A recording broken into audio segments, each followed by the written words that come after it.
민간조사업 탐정실무 법정 증거 자료를 맡고 있는 김상현입니다. 오늘 여기서 말씀드릴 증거의 의의는 학문적 증거의 의의를 그대로 말씀드리는 것이고, 현장의 증거물 채취나 수집은 현장의 증거물 특성에 맞게 최적의 방법으로 채취해야 한다는 것입니다. 탐정 업무를 하시면서 현장에서 증거물을 찾는다는 것은 사실 엄청나게 어렵습니다. 그렇다고 불법이나 적법 절차를 거치지 않고 무시한 증거물을 찾아서 법정에 제출한다는 것은 아무 효력이 없습니다. 탐정 업무를 하시면서 수사권이 없기 때문에 불법 체포나 임무동행, 압수수색 등은 할 수도 없고 하지도 않아야 합니다. 오로지 범인을 확정시켜주는 증거물을 찾아서 적법 절차에 위배됨이 없이 채취, 수집, 보관하여 또 감정을 해서 우리한테 의뢰하는 의뢰인에게 주어서 법원에 제출케 하여 그 사건의 결정적 역할을 할 수 있도록 하였으면 합니다. 자, 그러면은 강의할 순서부터 말씀드리겠습니다. 첫째, 증거의 의의입니다. 증거의 의의, 그다음에 증거의 중요성, 증거의 분류, 그다음에 증거물의 수집 장비 순으로 말씀드리겠습니다. 자, 우리나라 형사소송법 307조에 보면은 이렇게 나와 있습니다. 사실의 인정은 증거에 의해야 한다. 사실의 인정은 증거에 의해야 한다고 나와 있습니다. 이 증거는 사실 인정 다툼을 확인하기 위하여 법정에 제출하는 것이고, 또 모든 사건에 있어서 증거를 발견, 찾아내고 수집하여 수사에 활용하는 것입니다. 여기서 수사에 활용하는 것은 우리가 수사를 하는 게 아니기 때문에 이 증거의 의의를 좀 더 넓게, 포괄적으로 넓게 하자는 그 내용으로 알고 있습니다.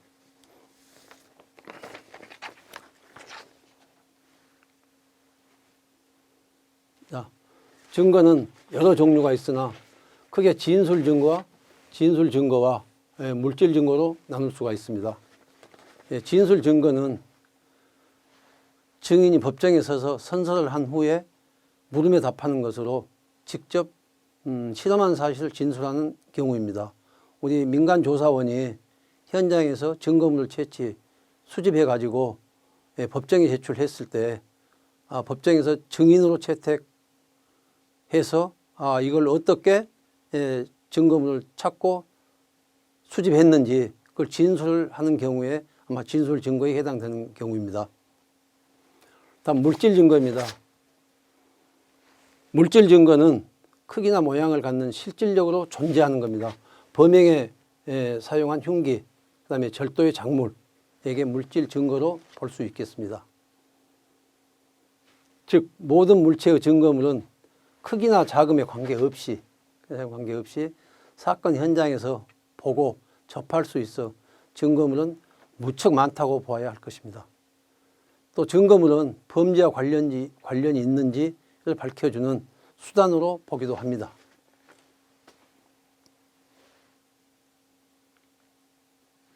자, 법정에서 본 증거물입니다. 증거물은 사실 인정의 근거된 유형물 자체입니다. 우리나라 형사사건의 공판의 경우에는 자유심증주의와 직권주의를 채택하고 있는데요.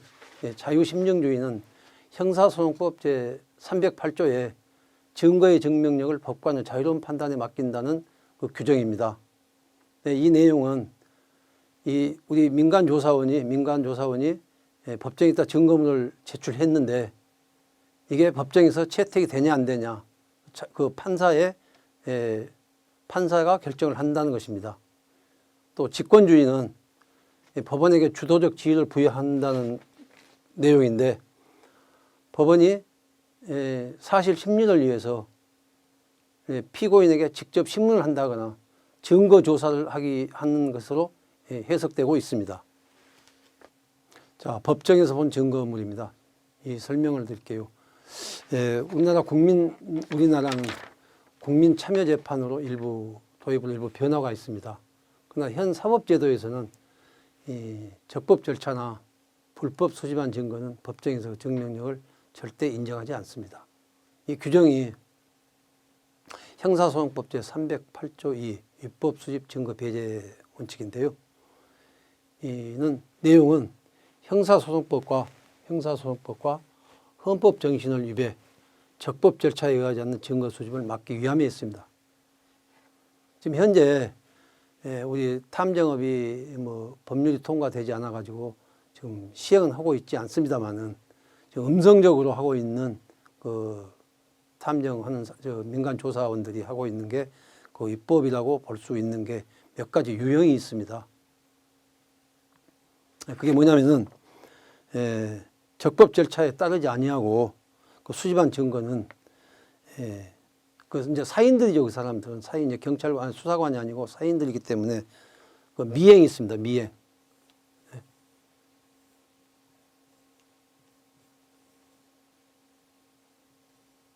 미행. 그 다음에 비밀 촬영. 비밀 촬영.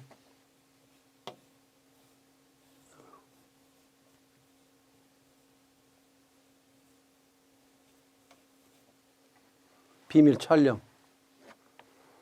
그 다음에 비밀 녹음.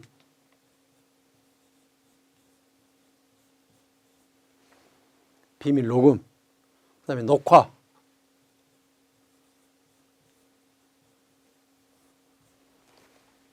녹화. 이런 게 지금 아마 이루어지고 있을 것입니다. 이런 것은 현재 솔직히 지금 형사소송법과 헌법 정신을 위배해 가면서 암암리에 지금 하고 있는 게 우리나라 지금 현실입니다. 그래서 이런 것을 반드시 근절시켜야 하기 때문에 할 수가 없는데도 하고 있기 때문에 이런 것은 좀 고쳐져야 않을까. 그리고 이런 것을 배제하기 위해서는, 없애기 위해서는 하루속히 민간조사법이 통과돼 가지고 합법적으로 할 수 있도록 그렇게 했으면 하겠습니다. 자, 재판정에서 증거물의 증명력입니다. 자, 증거물의 증명력은 증거 가치를 이야기하는 것인데요. 재판정에서 채택 여부가 관건입니다. 재판정 채택 여부가 관건인데 우리나라는 방금 앞전에 말씀드린 대로 법관의 자유재량에 부여되는 체계에서 법관의 판단에 따른다. 이 자유심증주의에 한하기 때문에 그렇습니다. 우리 공판정에서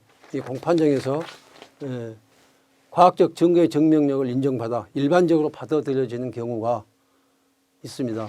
예를 든다면 전에는 완전한 지문에서 피의자의 신원을 확인받았는데 지금은 기술 발달로 쪽지문 한 3분의 1 정도 되는 지문에서도 피의자의 신원을 확인할 수가 있고 또 DNA에서는 피의자의 신원을 확인할 수 있는 그 일반 내용으로 일반적으로 우리 법정에서는 받아들여지고 있습니다.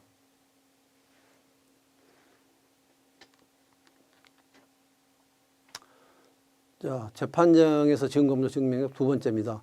증거물로서 가치입니다.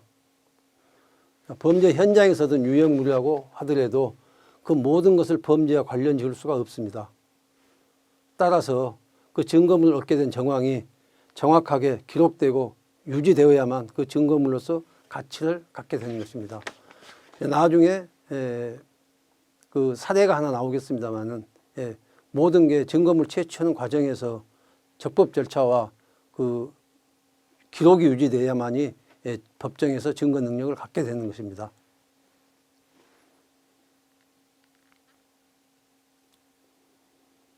자, 과학적 측면에서 본 증거물입니다. 사건 현장과 주변에 남아있는 유형물 중 범죄와 관련 사실에 도움을 주는 것, 이 범행 도구입니다. 사건 현장에 남아있는 유형물 중에 범죄와 관련 사실에 도움을 주는 것, 범행 도구. 이거 외에는 만약에 흉기에 찔린 사건 같은 경우에는 칼이나 안 그러면 목이 졸려 죽인 사건에서는 뭐 끈이나 그런 것이 이제 해당되겠죠.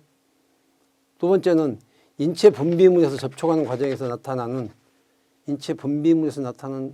접촉하는 과정에 나타나는 광범위한 유형물, 지문이나 땀, 채모, 머리카락, 손톱, 발톱 등이 해당되겠습니다. 이는 현대 법과 그 중요한 위치에 있다고 봐야 될 것입니다. 자, 과학적 측면에서 본 증거물을 맨 처음 제시한 학자는 프랑스 법과학자 에드몽 로카르입니다. 미세 증거물의 중요성을 처음으로 제기한 과학자인데요. 이 로카르의 교환 법칙은 한 사람이 어느 지역에서 움직이면 반드시 먼지의 이동이 있다는 확신을 갖고 이 중요성을 제기했습니다. 이 먼지라는 게 아주 미세 증거 아닙니까? 미세하지 않습니까? 증거라고 제가 말씀드렸는데 증거는 아니고 아주 미세한 건데 그 확신을 갖고 중요성을 제기했습니다. 두 물체가 접촉을 하면 반드시 물질 교환이 일어난다는 것입니다. 우리가 손으로 이렇게 의복을 이렇게 스쳐가면은 손을 확대경으로 보면은 섬유오일이 많이 묻어 있고 상대방과 악수를 하면은 땀이나 피부 조직이 분명히 묻어 있습니다. 육안으로는 보이지 않지만 그렇게 묻어 있습니다. 그래서 미세 증거가 갖는 가장 큰 가치는 미세 증거물로 상호 교환은 부지불식간에 이루어진다. 당신도 모르고 나도 모르는 사이에 서로 악수를 하고 옷을 스치면은 이 미세 증거가 상호 교환이 된다. 이 내용입니다.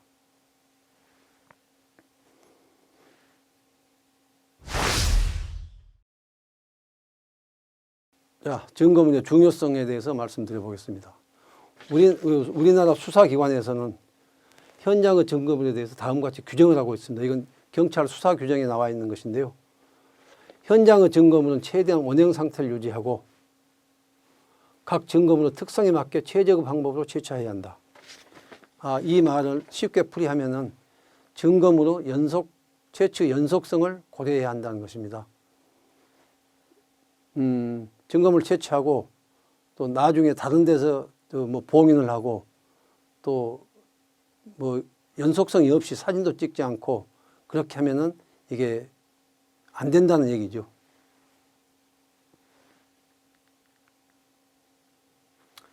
자, 이 중요성에서 이 증거물의 위치, 이 증거물의 위치가 상당히 중요합니다. 그 다음에 상태, 크기, 모양, 수량 등을 알 수 있도록 표시를 해두고 근거, 사진 촬영이나 비디오 촬영을 반드시 해야 합니다. 이 증거물 위치가 잘못돼 가지고 이 사건에서 많은 무죄를 받는다거나 그런 경우가 종종 있었습니다. 또 이러한 절차를 무시하면 법정에서 증거로서 가치를 인정받지 못합니다. 카드 위치가 멀리 떨어져 있다거나 그런 경우에는 분명히 그 입증을 해줘야 하는 그런 절차를 밟아야 할 것입니다. 각종 증거물들이 정형화되어 있지 않기 때문에 증거물마다 특성을 고려하여 채취, 수집해야 할 것입니다. 사건 현장마다 크고 작고 뭐 고정되어 있고 뭐 이동성 있는 물건이 있고 그렇기 때문에 그 특성에 맞게 수집하고 채취해야 한다는 것입니다.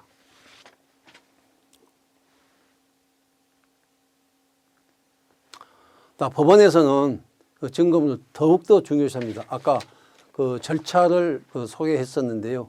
우리나라에서 작년도에 2017년도에 대법원에서 파기환송돼 가지고 하급심으로 이송된 사건입니다. 자, 우겨는 놔두고요. 여기서부터 읽어보겠습니다. 재판부는 과학적 증거 방법이 사실 인정에 있어 상당한 정도 구성력을 갖기 위해서는 시료 후 채취, 보관, 분석 등 모든 과정에서 시료 후 동일인이 인정되어야 하고 인위적인 조작, 첨가가 없음이 담보되어야 하고 인수인계 절차가 확인할 수 있도록 기록이 유지되어야 한다라고 판시했습니다. 이 내용을 쉽게 풀이하자면은 어느 경찰 수사기관에서 마약류 관리법으로 입건을 했는데 머리카락을 뽑아가지고 봉투에 담았는데 그 피의자 앞에서 담는 게 아니고 밖에 나가서 담아와가지고 마약 성분이 나왔습니다. 검출됐는데 어느 이제 감정기관 나왔는데 이거 대법원까지 올라가가지고 결국 절차를 무시했다. 그 앞에서 봉인하지 않았다 해가지고 하급심으로 파기해가지고 파기 환송된 사건입니다. 그러니까 현장에서 증거물을 채취한다거나 안 그러면 피의자한테 증거물을 채취했을 때는 반드시 보는 앞에서, 안 그러면 현장에서 분명히 입증 조치를 한 다음에 증거물을 수집하고 보관하고 채취해야 한다는 것입니다.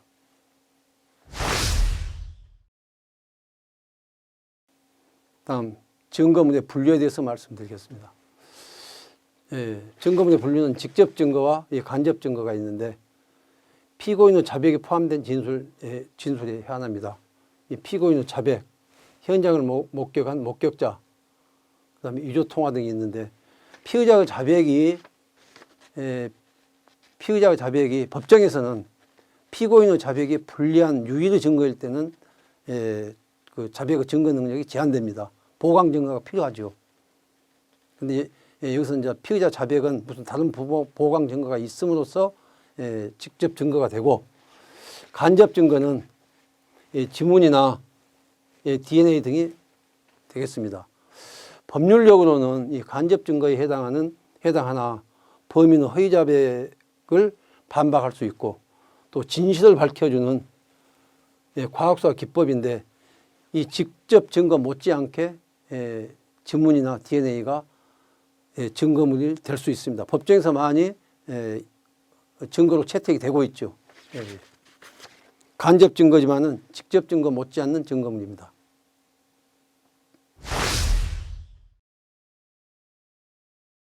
증거물의 수집 장비입니다. 증거물 수집을 위한 장비로는 여러 가지가 있습니다. 크게는 큰 장비도 있고, 적은 장비는 아예 조그만 장비도 있는데, 그렇다고 해서 큰 과학적인 장비라고도 할 수 없습니다. 일반적으로 지문이나 족적을 채취할 수 있는 장비가 분말이나 석고, 정전기 조근적 세트가 있는데, 이 외에도 다음 화면에 나오겠습니다는 손톱깎이도 있고, 아니면 여러 가지가 있습니다. 그걸 그때 증거물의 상황을 봐가지고 장비를 탁월하게 선택을 잘 해가지고 채취를 하면 되겠습니다. 그다음에 날카롭고 오염되지 않은 면도날은 DNA는 아주 미세한 증거물, 이렇게 혈흔 말라붙어 있는 혈흔을 채취할 때 면도날이 아주 좀 유용하게 쓸 수 있어서 제가 이렇게 기재를 했습니다. DNA는 아주 미세한 증거물 수집할 수가 있습니다. 그다음에 증거물 촬영을 위한 카메라, 그다음에 계측 장비, 광원 장비. 광원 장비라는 게 그 빛을 발하는 라이트 같은 게 다음 화면에 나올 수 있겠습니다. 자, 증거물 수집을 위한 장비로는 여기 또 나오는데요. 멸균된 면봉이 혈흔을 채취한다거나 다른 무슨 그 물기가 묻어 있는 그런 증거물을 채취할 때 사용할 수 있습니다. 또 핀셋은 아주 그 적은 그 머리카락 같은 걸 채취할 수 있고, 또 인열 반응이나 정액 반응을 검사할 수 있는 키트가 있습니다. 이건 시호도 사용할 수 있는 시호도 있기 때문에 시호를 잘 봐가지고 사용을 해야 됩니다. 또 증거물이 변질되거나 부패되지 않도록 보관할 수 있는 장비도 필요합니다.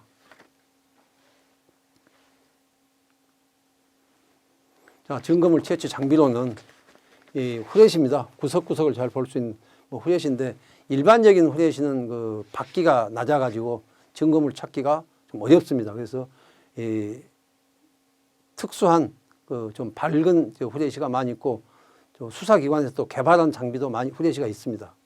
쪽집게, 작은 튜브, 슬라이드 글라스가 뭐냐면은 현미경에다 직접 대고 볼 수 있는 아주 미세 증거를 섬유올이나 머리카락, 그 단면을 볼 수 있고 그런 걸 볼 수 있게끔 여기 슬라이드 글라스가 필요합니다.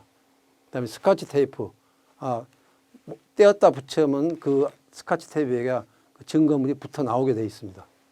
오염되지 않는 깨끗한 종이, 수거물을 담을 수 있는 봉투. 이 증거물을 수거를 채취를 했는데 그 더러운 봉투에 담으면 안 되죠. 깨끗한 봉투가 반드시 필요합니다. 자, 미세물 증거 채취 장비 중 이게 라이트입니다. 이게 외국 것 전부 외국 것인데요. 이 밝은 이 광선이 밝고 얕고 좀 그런 게 카메라가 여러 종류가 있습니다. 이런 종류들 카메라가 있어가지고 미세 증거물 채취하는데 아주 유용하게 활용이 됩니다. 자, 자, 여기는 이제 문제풀이가 나왔는데요. 문제풀이가 나왔습니다. 증거의 의의는 크게 크게 두 가지 나누는데 그중 하나는 그랬는데, 자, 실존하는 물질 증거, 배제 증거, 가치 있는 증거, 현장 증거, 이렇게 나왔는데, 여러분들은 어떤 걸 고르셔야 할지 다음 화면으로 한번 넘어가 보겠습니다. 자, 증거의 의의는 크게 두 가지 나온다. 이 문제인데요. 실존한 물질 증거가 답으로 나와 있습니다. 그러니까 배제 증거, 가치 있는 증거, 현장 증거 이런 것은 용어 자체가 없습니다. 증거는 크게 진술 증거와 물질 증거와 같이 두 가지 나눌 수 있습니다. 진술 증거와 물질 증거 두 가지 나눌 수 있다. 진술 증거는 증인이 법정에서 선서를 한 후에 물음에 답하는 것입니다.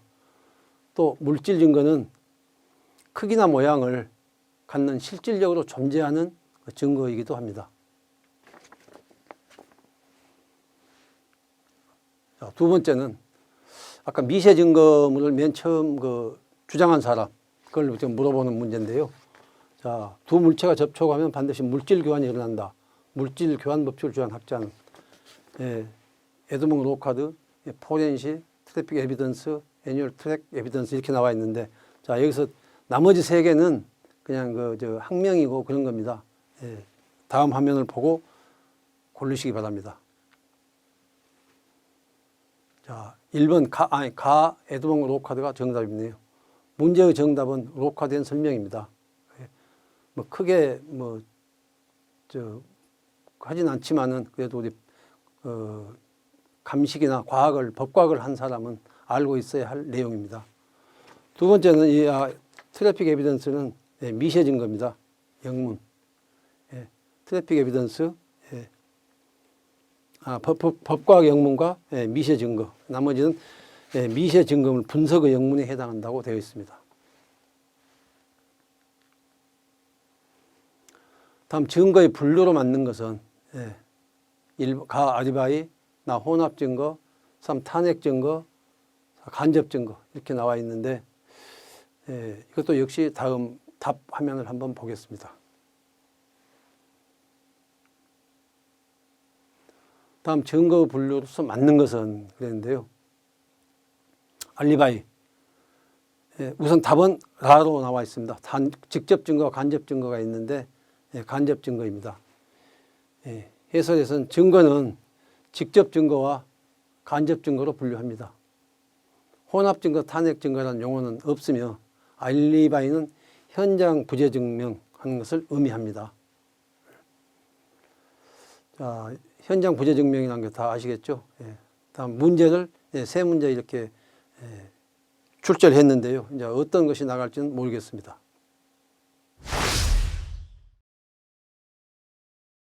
다음 요약 정리를 한번 해보겠습니다. 요약 정리. 증거의 의의. 아까 맨 처음 화면에 나왔던 건데요. 증거의 의의는 증거는 사실 인정 다툼을 확인하기 위하여 법정에 제출하는 것으로 모든 사건에 있어서 증거를 찾아내고 수집하여 수사에 활용하는 것을 의미합니다. 이게 증거의 의의는 학문적으로 나와 있는 이 내용입니다. 증거는 크게 진술 증거와 물질 증거로 나눌 수 있습니다. 진술 증거는 증인이 법정에서 선서를 한 후에 물음에 답하는 것입니다. 자기가 직접 실험한 사실을 법정에서 진술하는 것도 진술 증거에 해당합니다. 다음 물질 증거는 크기나 모양을 갖는 실질적으로 존재하는 증거. 범행 도구랄지 아니면은 실질적으로 존재하는 그런 증거물이 물질 증거에 해당됩니다. 다음 프랑스 법과학자 에드몽 로카드는 두 물체가 주작하면 반드시 물질 교환이 일어난다는 물질 교환 법칙을 주장했습니다.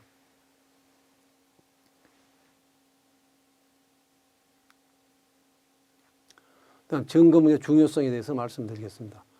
증거물 채취 연속성을 고려해야 한다. 여기서 채취했는데 밖에 나와서 봉인을 해왔다. 그것은 연계성이 없어서 법정에서 아마 증거로 채택이 되지 않을 겁니다.